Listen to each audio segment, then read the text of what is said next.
प्लेटो की रचना मैनो हमारे नैतिक ज्ञान के मूल स्रोतों की सामान्य समस्या को केंद्र में रखती है। सुकरात के भाग्य को लेकर चिंतापूर्ण कोलाहल से दूर उसमें कुछ ज्ञान शास्त्र संबंधी और अलौकिक विषयों को प्रस्तुत किया गया है। सद्गुण के संबंध में यूनानी धारणा के अनुसार किसी क्षेत्र विशेष में योग्यता या दक्षता प्राप्त करना सद्गुण कहलाता है। एक बेकर नानवाई का सद्गुण यह है कि वह कितनी अच्छी ब्रेड बनाता है। अच्छे फूल आदि उगाने की योग्यता माली का सद्गुण है। इस अर्थ में एक व्यक्ति का सद्गुण दूसरे व्यक्ति के सद्गुण से भिन्न होता है और उसी प्रकार एक लक्ष्य से दूसरे लक्ष्य का सद्गुण भिन्न होता है। लेकिन सुकरात सच्चे सद्गुण में विश्वास करता है जो हरेक में होना चाहिए।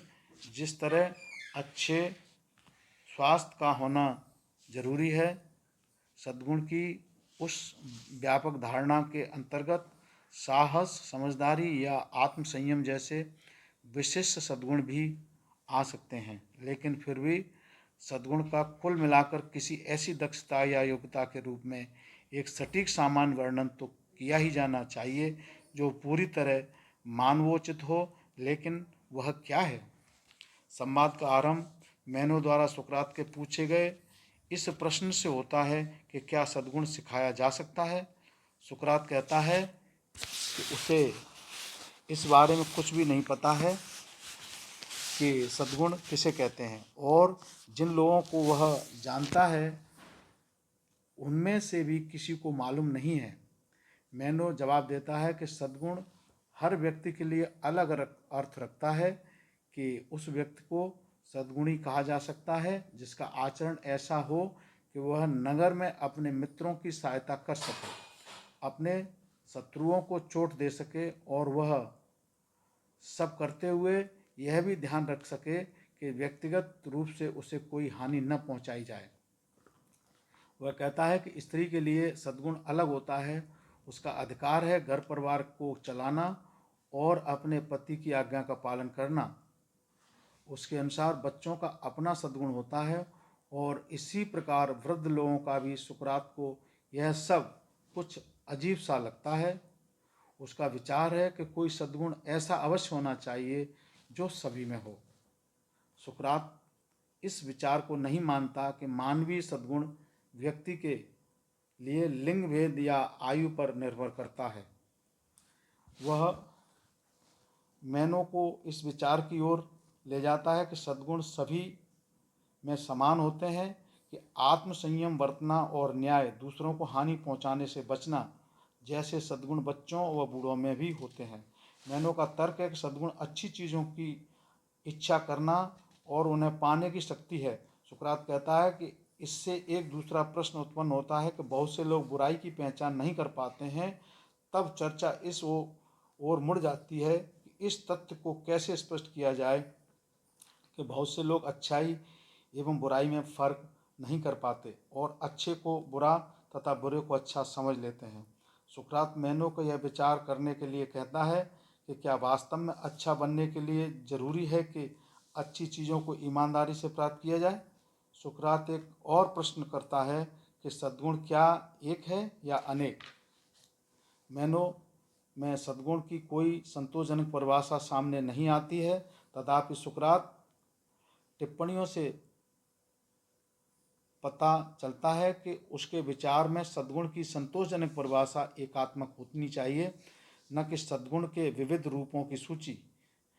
इसमें सभी और केवल वे बातें होनी चाहिए जिन्हें सद्गुण के प्रामाणिक उदाहरण माना जाता है और यह परिभाषा गोलमोल नहीं होनी चाहिए।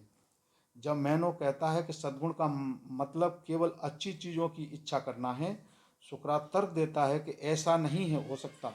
चूँकि भिन्न भिन्न मनुष्यों में सद्गुण असमान होता है, इसलिए सद्गुण कोई ऐसी वस्तु होनी चाहिए जो उनमें कम ज़्यादा होती है। लेकिन वह तर्क करता है कि कोई एक अच्छी माने जाने वाली वस्तु की इच्छा करना पूरी तरह सर्वजनीन है, क्योंकि कोई भी व्यक्ति जानबूझकर बुरी चीज़ को इच्छा नहीं करता है। इसलिए उनके आचरण में अंतर, उनके ज्ञान में भिन्नता का परिणाम होना चाहिए। यह एक उल्लेखनीय दावा है। सुकरात का मानना है कि उचित क्या है, इस बात का ज्ञान होने से स्वतः वैसा ही करने की इच्छा जागृत होती है। हालांकि हमारे नैतिक अनुभव की यह विशेषता संदिग्ध हो सकती है, क्योंकि कोई भी व्यक्ति जानबूझकर बुरी चीज़ की इच्छा नहीं करता है। इसलिए उनके आचरण में अंतर, उनके ज्ञान में भिन्नता का परिणाम होना चाहिए। इस प्रकार के प्रश्नों के बारे में सुकरात एक गंभीर दुविधा प्रस्तुत करता है। जो हम नहीं जानते उसके बारे में हमें कभी भी कैसा पता चलता है? या तो हमें पहले से पता होता है कि हम क्या तलाश कर रहे हैं, ऐसी स्थिति में हमें देखने की ज़रूरत नहीं होती है, या हम जानते ही नहीं कि हम क्या खोज रहे हैं। ऐसी स्थिति में यदि हम उसे ढूंढ भी लेते हैं तब भी उसे पहचान नहीं पाएंगे।